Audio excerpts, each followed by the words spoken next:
Glórias e glórias ao nosso grande, eterno e poderoso Deus. A igreja avançando, você participando, nós estamos encerrando hoje à noite, agora nesse culto da noite, a série sobre o nosso curso Vida Plena, né? Temos caminhado, de manhã caminhamos mais um pouquinho. Enfim, estamos indo porque o Senhor vai conosco e vai à nossa frente e nos tem abençoado. O tema de hoje, que já foi abordado uma parte dele no culto da manhã, é eu e a minha administração do tempo. Eu e a minha administração do tempo, fechando então esta série de pregações, de ensinos sobre uma vida abundante, uma vida plena em Cristo Jesus. Meus queridos, administrar bem o nosso tempo, saibam disso, vai fazer você uma pessoa mais feliz e uma pessoa mais bem-sucedida. Você quer ser feliz? Você quer ter sucesso na vida? Então a administração do tempo faz isso. Deus dá a cada um de nós oportunidade de fazermos tudo o que Ele tem preparado para cada um de nós, de maneira equilibrada. Vejam bem, a vida de todos nós inclui parte espiritual, a parte social, a parte emocional. Ou seja, nós precisamos de tempo para o lazer, para o trabalho, para Deus, para nós mesmos, para a família, enfim, de acordo com a sua vida, você vai ver que ainda há outras partes que incluem o uso do seu tempo. Como é que você faz? Você precisa ser proativo.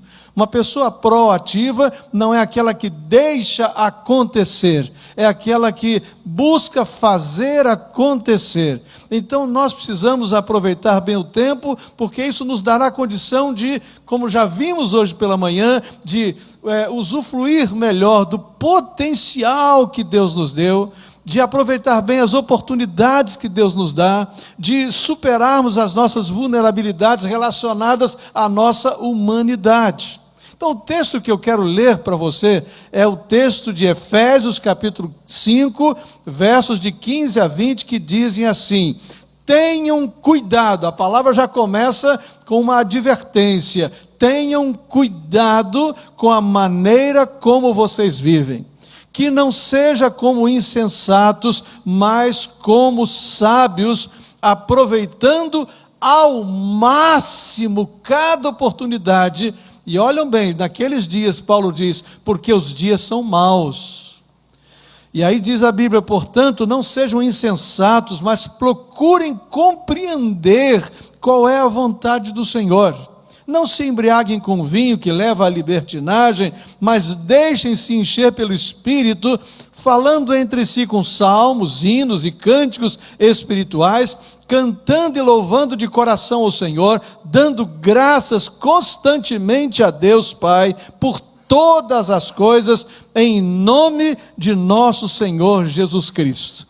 Então, a partir da primeira frase deste grupo de versos, que diz, tenham cuidado com a maneira como vocês vivem, nós queremos aprender então alguns princípios que nos ajudarão a agir com diligência no uso do nosso tempo. Você quer ser mais diligente no uso do seu tempo? Você quer viver tudo que Deus tem para você na sua vida? Você quer ter sucesso nos seus projetos, na sua vida? Então você precisa aplicar agora não só a advertência, mas os princípios. Paulo diz, tenham cuidado, e diz, olha, como é que você faz para ter cuidado? Primeira coisa, aproveitem bem cada oportunidade. A expressão do texto é muito forte. Aproveite ao máximo cada oportunidade, porque os dias são maus. Eu diria que, tanto para mim quanto para você, a vida é cheia de oportunidades. Eu vejo que muitas vezes duas pessoas estão diante das mesmas realidades. Uma olha para aquela situação e diz, olha, eu vou fazer isto e minha vida vai ser uma bênção. O outro fica recolhido, fica cheio de reclamações e perde a oportunidade de ser tudo que Deus quer para ele. Já ouvi dizer do passado que as oportunidades são carecas. Eu não tenho nada contra eles, até porque também não estou podendo falar muito, né? Mas a ideia de que elas escapam, elas escorregam por nossas mãos. Se nós não as encaramos de frente, depois fica difícil de segurá-las. Até porque, como disse outra pessoa, as oportunidades, elas não passam duas vezes pelo mesmo lugar.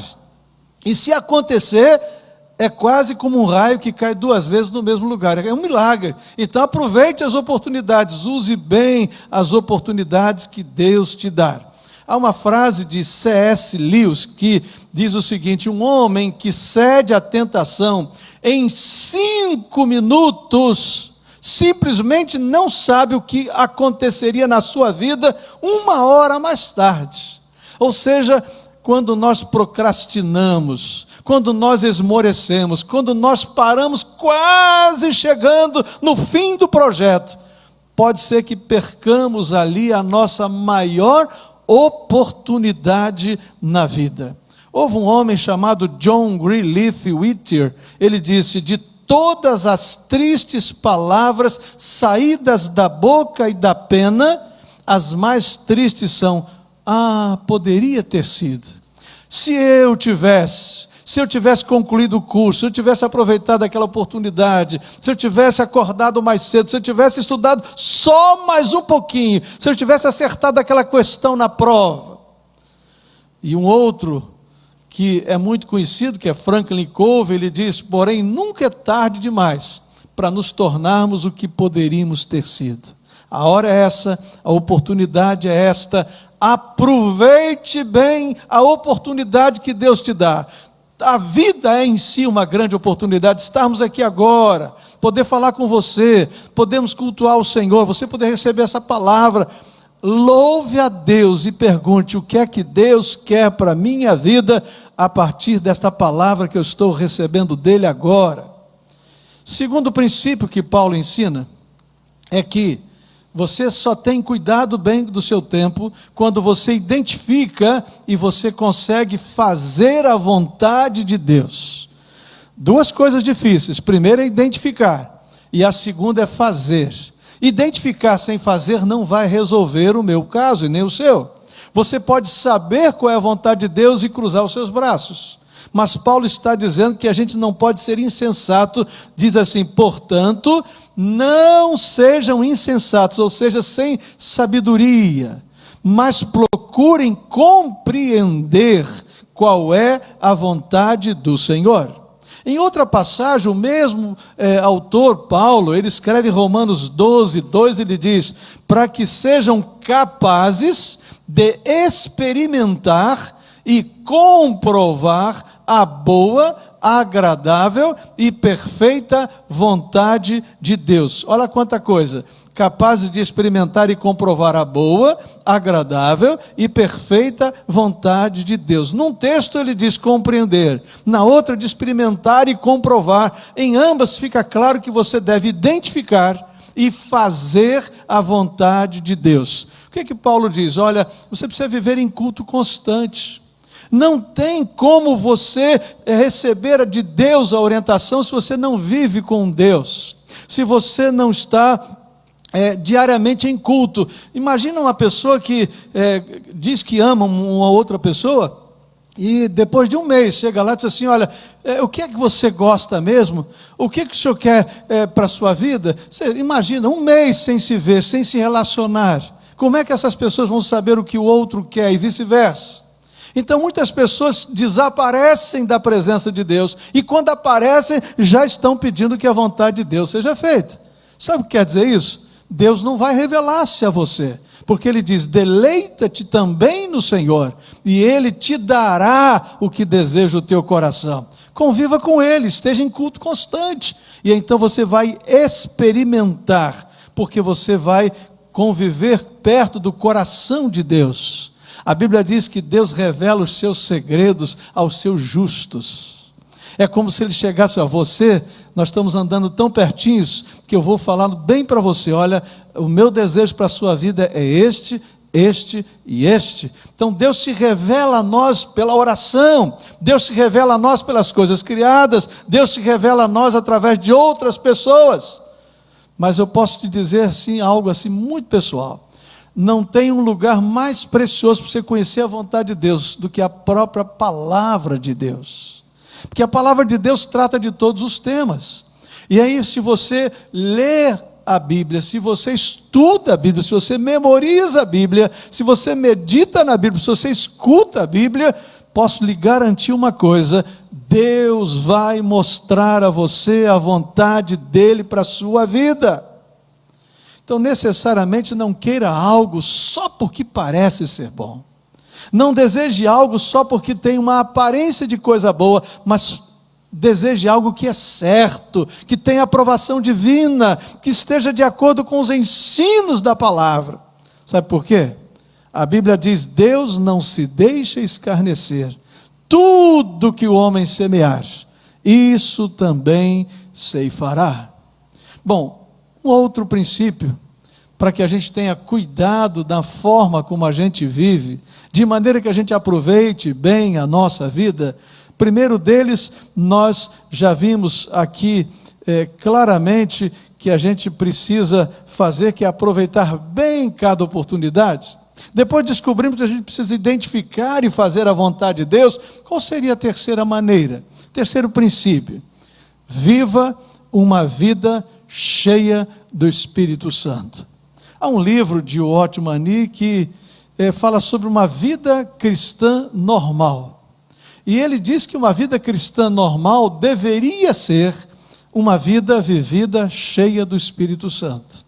Mas vocês vão de concordar comigo que esta parece ser a exceção e não a regra.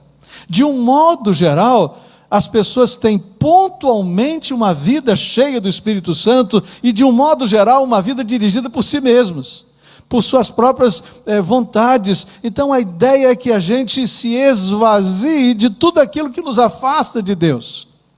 Eu estou lendo um texto então de Efésios 5. Você ler o texto todo, desde o primeiro versículo de Efésios 5, você vai ver que há coisas que não podem fazer parte da nossa vida, que não devem fazer parte da nossa vida. Paulo diz: olha, nada de imoralidade sexual, nada de impureza, nada de cobiça, nada de obscenidades, nada de conversas tolas, nada de gracejos imorais. E ele vai falando. Já imaginou esse cardápio no nosso mundo atual? É um desafio para mim, para você, para todos nós, porque a gente tem acesso ao celular, à televisão, ao bate-papo. Parece que agora o certo é fazer o errado e o errado é fazer o certo.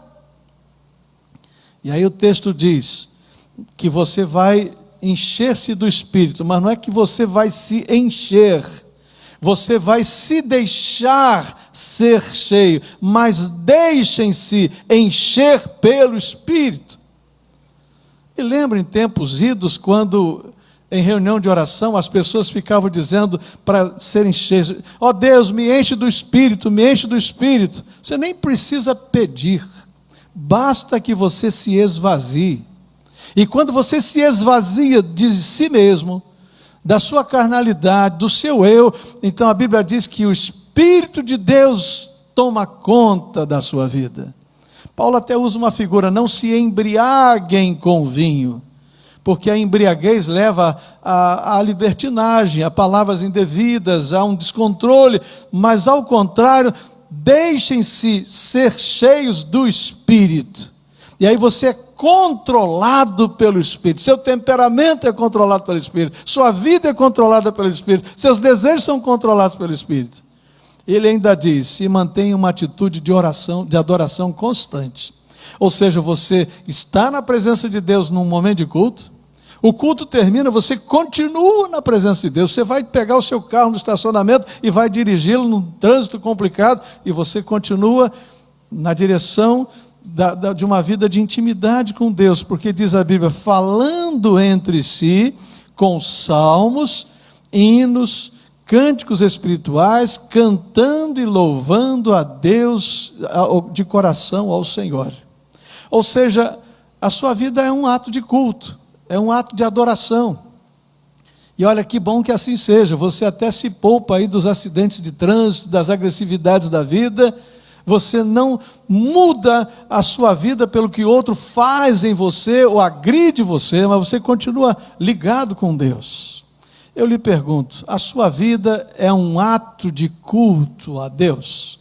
Você tem desfrutado da presença e da intimidade com Deus? A presença de Deus na sua vida é real. Ele pode ir com você aonde você vai, Ele pode fazer o que você faz junto com você. Pois avalie isso, porque aproveitar bem a vida é viver a vida constantemente na presença de Deus. A expressão bíblica é cheia do Espírito Santo. Para terminar, Paulo puxa a orelha da gente: tenham cuidado, aproveite bem a vida, aproveite ao máximo, os dias são maus. Então ele nos dá algumas dicas, agora já nos dá uma quarta dica, né? Já vimos aí claramente algumas delas. Aproveitar bem a oportunidade é uma delas, né? Viver uma vida cheia do Espírito é outra delas, mas ele nos ensina por final que a gente deve agradecer a Deus por tudo e por todas as coisas. Vamos ser sinceros, é uma das coisas mais difíceis na vida, hein? Agradecer a Deus por aquele vizinho. Pô, tomara a Deus que os seus vizinhos sejam uma bênção, e os meus também. Agradecer a Deus pela sogra, agradecer a Deus por aquele colega de trabalho, agradecer a Deus pelas dificuldades da vida, né? Agradecer a Deus pelos nãos de Deus, muitas vezes na vida da gente. Não há nada mais desafiador do que isso. Há momentos que ser grato é maravilhoso, mas há momentos que é quase humanamente impossível. Mas Paulo diz no verso 20, dando graças, e olha a expressão aqui que a gente passa desapercebido, constantemente a Deus, Pai, por todas as coisas, em nome do Senhor Jesus Cristo. Do que é que você já reclamou hoje, nesse domingo? Ao longo de toda a manhã, quando você acordou, porque estava muito quente, porque estava muito frio, porque ventou muito, porque choveu muito, você já falou mal de quantas pessoas hoje? Do governo, das situações, da economia, da pandemia. E que tal agora parar tudo e dizer assim: olha, eu vou nesse momento mudar a minha postura. Daquilo que eu quero reclamar, eu vou orar. E vou dizer: Senhor, não entendo porque tudo isso acontece, mas vou começar a orar pelo meu país, pela liderança executiva, judiciária, não é? Pela liderança, as demais lideranças do meu país. Eu vou começar a orar por aquele vizinho, eu vou começar a orar pela minha cidade, pela minha igreja, pelo meu pastor. Posso te dizer um segredo? Você não vai mudar muitas coisas, porque você não vai conseguir. Mas você pode mudar o seu coração. E você pode mudar a maneira como você vive todas as coisas. E eu posso lhe garantir uma coisa, que quando você estiver ajoelhado diante de Deus, você estará diante do único que pode mudar todas as coisas. E esse Deus maravilhoso pode fazer o que você não pode. Então, quando nós somos ingratos, nós dirigimos a nossa vida. Quando nós somos gratos, nós delegamos para Deus a direção da nossa vida. E aí, coisas boas vão acontecer. Você vai começar a perceber quanta coisa linda à sua volta, quantos milagres, quantas ações de Deus, a provisão, a proteção, a prosperidade. Você vai agradecer a Deus até por coisas que você nunca imaginou e por pessoas que você nunca imaginou. Meus queridos, nós vivemos muito melhor quando mudamos a nossa postura diante da vida, das coisas e dos fatos. Você é uma pessoa melhor quando age assim. A psicologia positiva diz que é desse jeito que você é mais feliz. Puxa vida, até a psicologia chegou a essa conclusão. Então ouça pelo menos a psicologia, se não a voz do Espírito e a palavra. Há um texto que foi registrado num livro que já tem algum tempo, se chama Como Aproveitar o Máximo as Oportunidades e o Tempo. E ali tem um texto de Peter Drucker, e eu quero ler esse texto com esse gostoso fundo musical, enquanto você reflete sobre a sua vida e como usar melhor o seu tempo, as suas oportunidades. Diz assim: o manejo do tempo exige perseverança e autodisciplina. mas nenhum outro investimento paga dividendos mais altos. Separe tempo para trabalhar, é o preço do sucesso. Separe tempo para pensar, é a fonte do poder. Separe tempo para divertir-se, é o segredo da juventude eterna.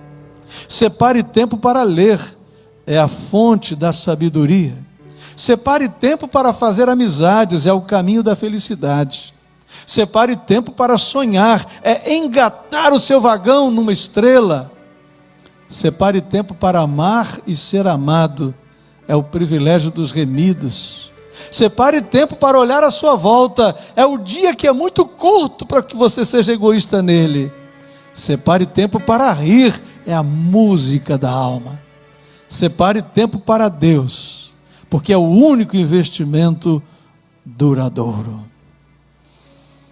Eu quero encerrar essa palavra e de coração dizer para você: viva tudo que Deus tem para você. É tão bom quando você vai para a cama e vai dormir, e você pode dizer assim: olha, tudo que eu fiz hoje tem a aprovação de Deus, e foi para a glória de Deus. Eu quero que Deus mude agora o seu coração, que Deus mude a sua vida, que Deus envolva você com os braços dele, com o cuidado dele, e que você agora possa dizer: eu não posso perder mais tempo, eu não posso deixar a vida me levar, eu não posso caminhar conforme os ventos e as ondas. Eu quero, com a graça de Deus, gerir o tempo que Ele me deu. Cada segundo, cada minuto, cada dia, cada semana, cada mês. Nós não sabemos quanto tempo temos mais aqui nesta terra, mas que nesse tempo, a minha e a sua vida sejam para a honra e a glória de Deus. Amém? Glória a Deus. Nosso Deus, que linda oportunidade de reflexão a Tua palavra nos dá.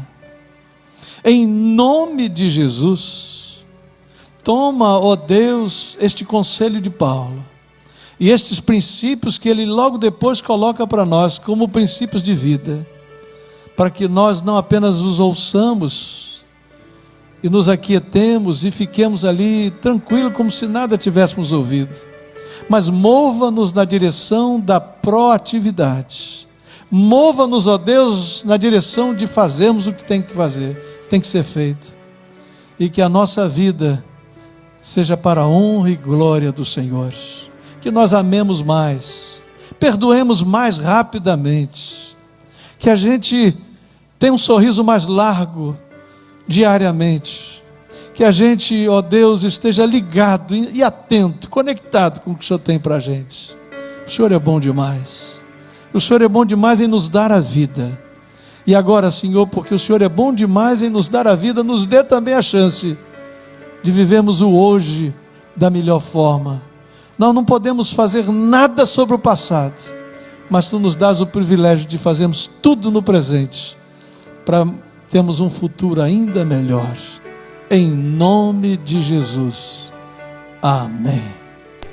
Amém? Vamos cantar? Vamos louvar ao Senhor, depois de uma reflexão da palavra, encerrando esta série, que eu chamei de Curso Vida Plena. Sabe por quê? Porque lá em João 10:10, Jesus diz a nós e aos seus discípulos: porque eu vim para que tenham vida, e a tenham plenamente, ou em abundância. Nós vamos cantar, louvar o Senhor. Talvez você até esteja sendo constrangido pelo Espírito a se ajoelhar e a louvar ajoelhado, ou quem sabe você vai agora ficar em pé e com alegria dizer assim: essa era a palavra que eu precisava ouvir hoje, e eu quero então nela glorificar o nome do Senhor. Cante, louve ao nosso Deus.